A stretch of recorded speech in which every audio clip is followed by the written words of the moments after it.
Es momento de entrevista en esta edición mediodía de BTV Noticias y hoy les proponemos repasar el legado de Stephen Hawking, que murió ayer y que además de ser un hombre brillante logró lo que muy pocos logran, que es llegar a millones con la divulgación científica, y además también se convirtió en un ícono de la perseverancia, del apego a la vida, por haber vivido muchísimos años con su enfermedad, que era esclerosis lateral amniotrófica. Y para repasar su legado hoy convocamos a Rodolfo Gambini, que es físico teórico, profesor titular de la Universidad de la República. Gracias por acompañarnos estos minutos. Un gusto.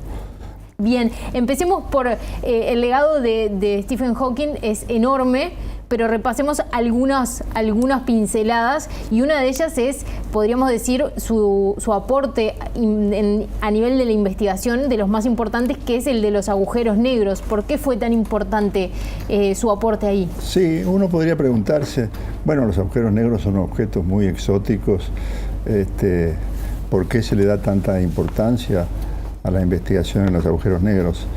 Él hizo varias contribuciones muy importantes, y entre otras creó conceptos que de alguna manera nos han venido ocupando desde hace 40 años.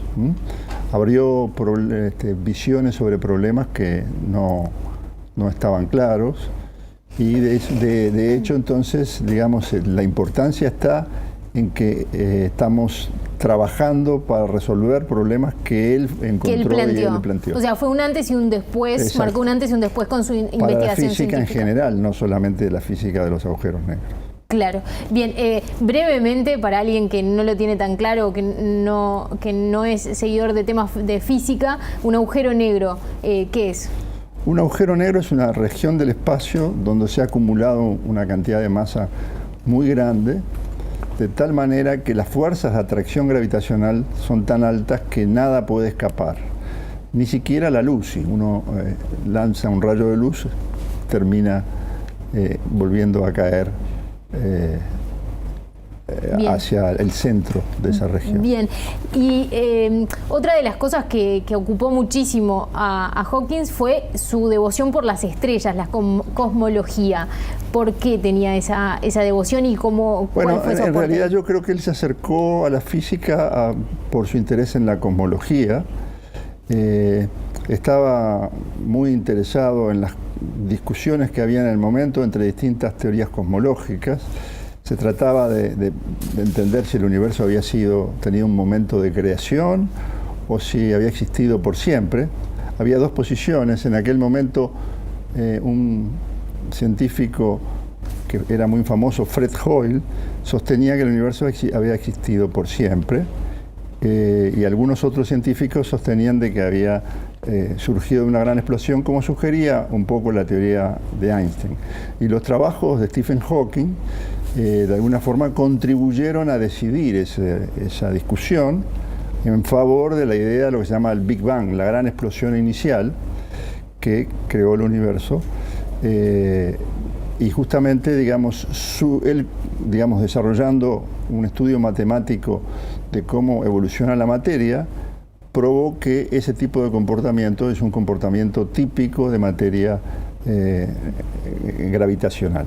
Bien, yo marcaba como tercer punto de su legado tan importante su propia vida, que fue un desafío a todos los límites, y una cosa que vale la pena decir es que tú lo conociste a Hawking y que podés contarnos un poco desde tu perspectiva o esos recuerdos en qué margen justamente fue una vida muy particular. Sí, digamos, si uno estudia un poco su biografía, se da cuenta de que no era un científico típico de esos que uno tiene el esquema, sino que tenía interés por otras actividades. De alguna forma, cuando se enfermó, que se enfermó muy joven. A los 22 años. Exacto. Su enfermedad fortaleció su trabajo científico, y su trabajo científico fortaleció su personalidad para enfrentar el tipo de dificultades. Sin duda es una persona que se apegó a la vida y que se sobrepuso. Cuando usted lo conoció, bueno, ¿qué impresión le generó? ¿Qué anécdota se acuerda? Bueno, digamos, en primer lugar, él como decía, siguió trabajando con más ímpetu que nunca y digamos, y enfrentaba la enfermedad con un sentido del humor, con una ironía. ¿Ah? Yo cuando lo conocí en Francia. Yo era estudiante, simplemente era un asistente a un seminario que él dictó. Todo era muy extraño porque, digamos, él no podía hablar. Es decir, él hablaba, pero no se le entendía lo que decía. Tenía dos estudiantes que interpretaban y traducían lo que él quería transmitir. Lo que él quería transmitir. Uno no estaba muy seguro si lo que estaban diciendo los estudiantes reproducía lo que él había dicho.